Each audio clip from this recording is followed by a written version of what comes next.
यदि यही प्रण वीरों को सुनाया गया होता और वीरों के द्वारा इस प्रण की पूर्ति न हुई होती तो राजा जनक ये कह सकते थे, वीर विहीन नहीं मैं जानी।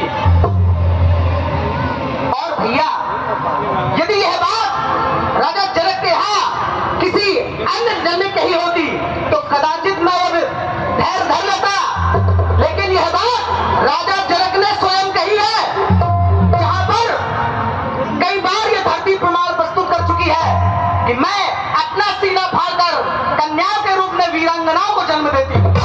तो ऐ योगेश्वर, राजेश्वर, इस धनुष यज्ञ में ऐसे भी कुछ जन है। कैसे? इधर देखो, ऐसे भी कुछ जन है, निरखे नहीं नयन जिनके और अनपरखे से मन है, जिनके सिर के ऊपर उठकर जा न सका हिमगिर है, आज सिंधु भी जिनकी गर्जन से रहता अस्थिर है। ऐसे भी कुछ जन है जिनके सर पहले बने हुए हैं और धनुष गंभीर खोज से खिंचकर तने हुए हैं। छोटे हैं पर बड़े बलों ने बल्कि विध सीखी है। छोटे हैं पर बड़े बलों ने बल्कि विध सीखी है।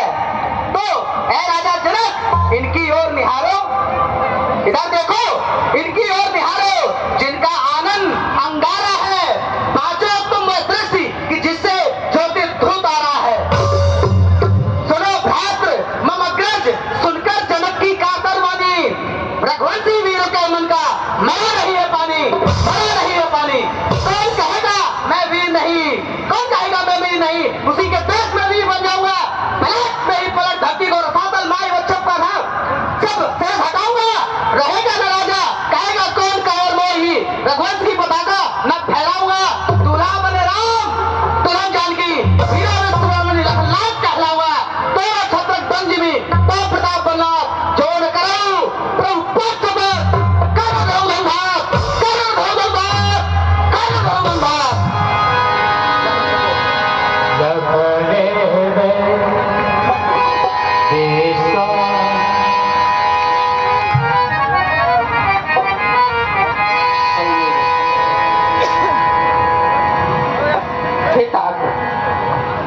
ये समय क्रोध का नहीं है, क्योंकि क्रोध में व्यक्ति की बुद्धि नष्ट हो जाती है।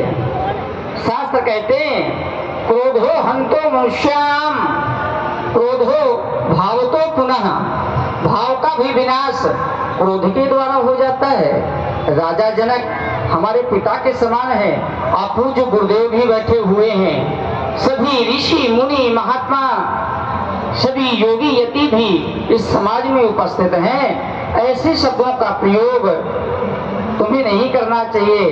अस्तु चाहते ये हैं कि जब तक पूज्य गुरुदेव आज्ञा नहीं देते तब तक कोई कार्य सफल होने वाला नहीं है। लाल तुम वीर हो, लेकिन वीर को धैर्य धारण करना चाहिए, क्योंकि धर्म का पहला गुण है धृति, दूसरा गुण है क्षमा, तीसरा गुण है तितिक्षा, चौथा गुण है सत्य।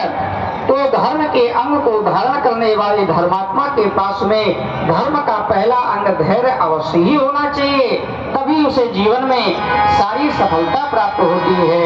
अस्तु चाहते ये हैं आप शांत हो जाएं। भैया